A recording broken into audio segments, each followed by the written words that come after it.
Hello, Leo, Sun, Moon, Rising, and Venus signs. Kamusta kayo? Sana po nasa mabuti kayong kalagayan. Welcome back po sa Star Tarot. Kung bago kayo rito, welcome din kayo. Thank you for your support. I truly appreciate it. God bless you all.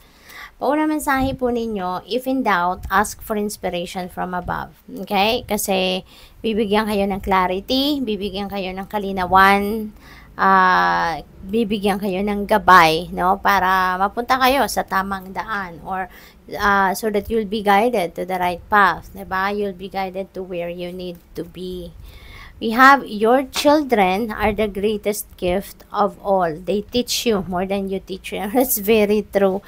Very true. Kasi mas marami tayong natututunan sa mga bata rather than tayo yung nagtuturo tayo sa kanila. Kasi kahit gaano kadami din ituturo natin sa mga bagets, mas marami pa rin tayong natututunan from them in return. 'Di ba? Yung mga natututunan na natin sa kanila na hindi natin yan mapapag-aralan sa school.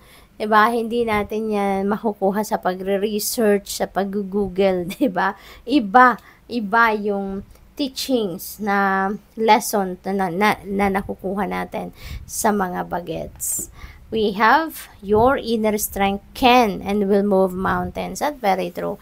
Magandang paalala ito sa inyo, 'di ba? Na kapag malakas ang inyong loob, matibay ang inyong loob, talagang kahit ano pa man kaya ninyong suungin, kahit ano pa man kaya ninyong pagtagumpayan, kasi mawawalan kayo ng takot or matatabunan ng inner strength ninyo and courage ang takot, no, na maaring mararamdaman or nararamdaman ng iba sa inyo. So, what else? Titibagin, di ba, ng inner strength, yung fear ninyo. So, what else? We have Nine of Water. Napakaganda nito, Leo, no? Your wish is coming true. Diba? Kung ano tong wish ninyo, kung ano yung top of the list ninyo, yan ay maaring yun ang ibibigay sa inyo ng Divine Universe, no? This is also happy times. This is also a very abundant and prosperous energy. Meron ditong material or financial success na maaaring mapunta rin sa inyo sa ngayon. Yung mga pag-aalala ninyo, kung meron man, that's going to start to fade away now. At saka panahon din ito to fall in love, no? Siguro kung wala pa kayong love life, baka ngayon magkaroon na kayo ng love life.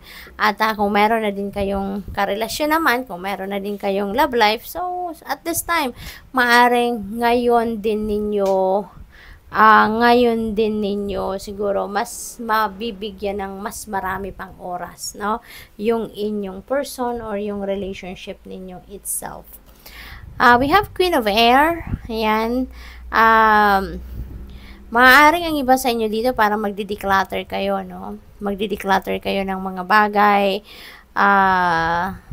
Siguro tao, sitwasyon, tatanggalin nyo na yan sa buhay mo na yung mga hindi na nagsiserve ng inyong highest good, no? Yung hindi na maganda ang epekto sa buhay ninyo, yung hindi na naghahatid ng positibong vibe sa buhay ninyo, you are going to take that away, no, from you, as in aalisin mo na yan sa buhay mo, which is really good, diba? Kasi kung negatibo na rin naman ang epekto ng isang tao sa iyo or isang bagay or sitwasyon, edi bakit pa, diba? Why are you going to keep that sa buhay mo, diba? Sayang lang ng room na kinukuha niyan sa buhay mo, sayang ng oras mo, yung ganun ba? Justice, ayan, fair and just decisions. Do what you know is right. Stand up for your beliefs. Okay? So, magpapakita ka dito ng conviction ninyo. Diba? Panindigan ninyo kung ano yung tama. Yun lang ang gagawin ninyo. Kung ano ang tama at patas. At kung ano yung mga sa tingin ninyo, no, na tama. Kung ano mga pinaniniwalaan ninyo. That is what you are going to, to stand up for, diba? So, maganda. We have Page of Earth. Ayan, napakaganda rin, no? There are good news coming your way about pera. Ito, pwedeng yung mga balitang ito na makukuha ninyo related siguro sa pagkakaperahan. Pwedeng meron kayong mga bagong offer para sa trabaho, career, negosyo, investment, maaaring ganun. Or pwedeng meron kayong mga binibentang lupa, bahay, or baka kayo yung bumibili, no? So, depende sa inyong sitwasyon. But, it could be related as well to properties, no? Pwede rin na meron kayong magandang balita about siguro in-applyan ninyong scholarship grant, no? Baka kayo ay ma-approve na, pwedeng ganon. Pwede rin na ang iba sa inyo rito siguro talagang mag-aaral, no? Mag-aaral kayo. Baka yung pinoproseso ninyo ngayon, mga application or examinations already sa gusto ninyong pasukang school, no? So, posibleng may mga ganong ganap ang iba sa inyo rito. Kaya good luck sa iyo. We have 8 of water. Ayan. So, parang naghahanap kayo dito ng sarili ninyo. Parang hinahanap ninyo ngayon yung purpose ninyo. Hinahanap ninyo rito yung mission ninyo sa buhay. Parang ganon, ano.